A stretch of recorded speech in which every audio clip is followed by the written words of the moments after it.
if you go back to the 90s and the physiques were good, I'm not going to compare whose are better, okay?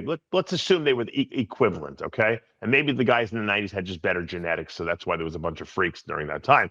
But I think the sizes of the guys were pretty comparable, right? And back then, I know what guys used. No one used an exorbitant amounts. There might have been one person that was out of his mind.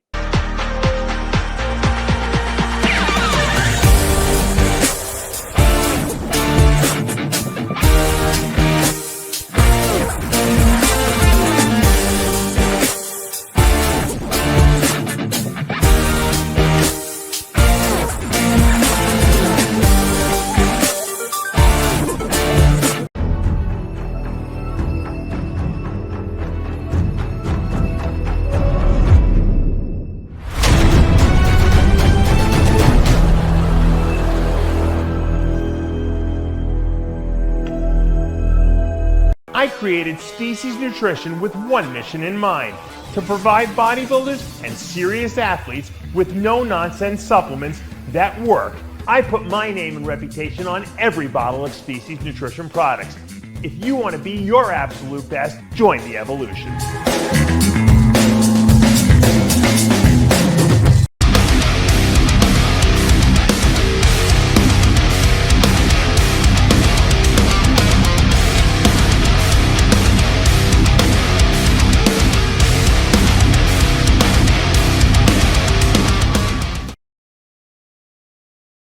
Any difference in dumbbell and doing dumbbell bicep curls standing or seated? Standing, more weight, both good control and squeeze. Yeah, I mean, when you're seated, you're kind of locked into not being able to cheat as much, right? Except if you're Jimmy the Bull, that is. Jimmy the Bull. Let's get back to Jimmy the Bull. The most impressive lift that he ever did, and I told him this a million times. He would do seated. Okay, he would be on a bench with the back seated dumbbell curls with 150s, and he wouldn't just do one rep with it. He would do 15 reps with each arm. That to me, and he would do good. He would actually lift it up like this high because he used a lot of front delta in there and bicep. It was the most incredible thing I've ever seen. That was his best lift because he did full range of motion with them, and it was just crazy because the weight. Try to do a dumbbell curl even with 100 pounds, much less 150. You tear your bicep. Okay, this guy was the strongest person I've ever seen do those dumbbell curls. I've never seen anyone else do it. As a matter of fact, he did a demonstration. I don't know if it was in FIBO or if it was on the Arnold Classic stage. There was a guy at the time by the name of Manfred Holberg, who was this German guy, and he had like the first synthol arms, but he had really big arms too. He was a very big muscle guy. He was one of the first strongmen, and him and Jimmy the Bull were going to have this curl off, and so they were doing some kind of demonstration on the stage. So they came out. Manfred got the 150s, and because he had these big arms, and he I think he did 1 or 2 reps with each arm, and then Jimmy came out after him and did like 15 or 18 reps with each arm, and showed him up. And at the time, Manfred had been competing as a strongman. Jimmy was just doing demonstrations of, but people were like blown away because it was that incredible of a lift. So personally, I like the seated ones because you're not cheating as much. You're getting more bicep. Standing, you can kind of like swing them a little bit more. Jimmy likes that swinging action. So it's really whatever you like better. It doesn't really matter. Once again, I'm more about form, and trying to really control the weight a little bit more. But whatever works. Here's an interesting one. It's about a current trend that you have to run 3, 4, 5, or 6 plus grams of gear to get big. Olympians, pros are coming out sharing their cycles now and still aren't believed when it's a modest 1.5 grams. Yeah. I think that if you go back to the 90s and the physiques were good, I'm not going to compare whose are better, okay? Let's assume they were equivalent, okay? And maybe the guys in the 90s had just better genetics, so that's why there was a bunch of freaks during that time. But I think the sizes of the guys were pretty comparable, right? And back then, I know what guys used. No one used an exorbitant amounts. There might have been one person that was out of his mind, but people used 1,000 milligrams of testosterone a week. They used about another, maybe another 600 to 800 milligrams of anabolics on top of that. So they were under 2 grams of gear total per week. And most of them used anywhere from like 3 to 4 IUs of GH max, if they could even afford the GH. And people were huge. Now, we can say there's an explanation for that. We can say, well, the gear was better back then because it came from pharmacies, came from overseas. There was no underground, crap that people were using. Okay, that's a possibility. But if we are to assume that the gear is the same as, in other words, dosed properly, there's no reason to be doing 3, 4, 5 grams of gear a week. It's overkill. All you're getting is more fluid retention and more side effects. I'm telling you, if I thought more was better, and I've tried it I've experimented, I would recommend that. I'm hardly conservative by any means, but I know what works and I know what gives the best results with the least side effects. So when I recommend that people use, under 2 grams of gear, which is what I have my guys doing, they're probably at about, 1,800 milligrams most a week. That's the ideal dosage. If you're going to take more than that, you're wasting your time, your money, and your health. And that's the honest truth. Now, if some people have to take 3, 4 grams of gear because they're not getting any results, maybe their gear is underdosed.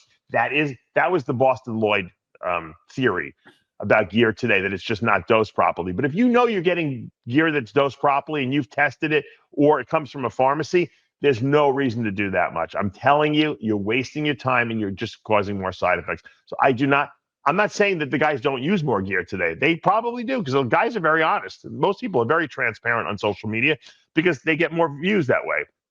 So just because those guys are using that much gear doesn't mean you need to use it. It's not going to make you bigger, okay? The training, the eating, the consistency is what's going to put the size in you. We know what the threshold amount of gear you need to do to get big.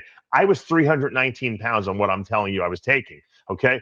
Therefore, I'm hardly a genetic freak in terms of size. When I started out, I was very skinny, right? So I know what works dosage-wise. So the other components are the most important: the training, the eating, and the consistency. Thoughts on Sermorelin, but then the secondary to that is best peptides for building muscle. Yeah. I like Sermorelin. I like all the growth hormone releasing peptides. I think they're good alternatives to taking GH.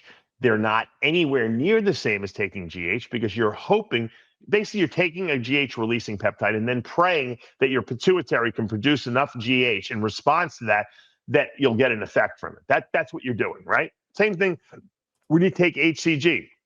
You take a shot of HCG and you hope your testicles are going to produce enough testosterone to give you some sort of a benefit.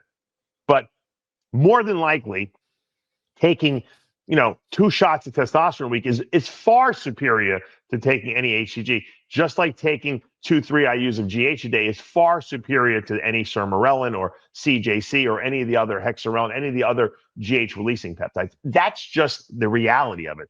Does it mean that you're not going to get any results from Sermorelin? No, it works, but you're not going to get the results you're getting from 2-3 IUs of GH a day. It's just not the same. Because when you're taking the GH, you're actually putting growth hormone into your body, and you're getting a pharmacological effect from that. When you're taking a releasing peptide, your body's releasing its own, and you only have so much ability to produce GH out of your pituitary gland. Some people are better releasers than others too. So some people get better results, other people get no results, and that's the truth and the fact of it. So, is it better than nothing? Yes. Is it better than taking GH itself? No, and it's not even comparable. However, you did mention what are the best muscle building peptides. GH is a peptide. IGF-1 is a peptide. Those are muscle building peptides.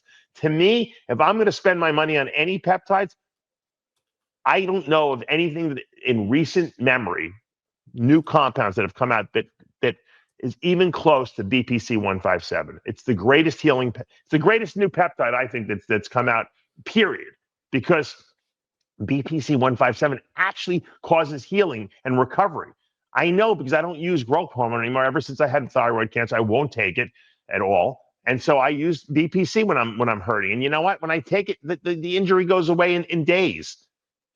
Sometimes my ankle hurts where I had the surgery. I take a couple shots of that, I get from Titan Medical Center, and you know what? It goes away. The pain goes away. It actually works. And I feel like I'm recovering better from workouts on it. So I'm telling you, if you're going to use a peptide in today's day and age, that's what I would spend my money on. That stuff works, And now I know Titan Medical now has the combo of BPC 157 and TB 500. I think they call it the Hercules formula or something like that.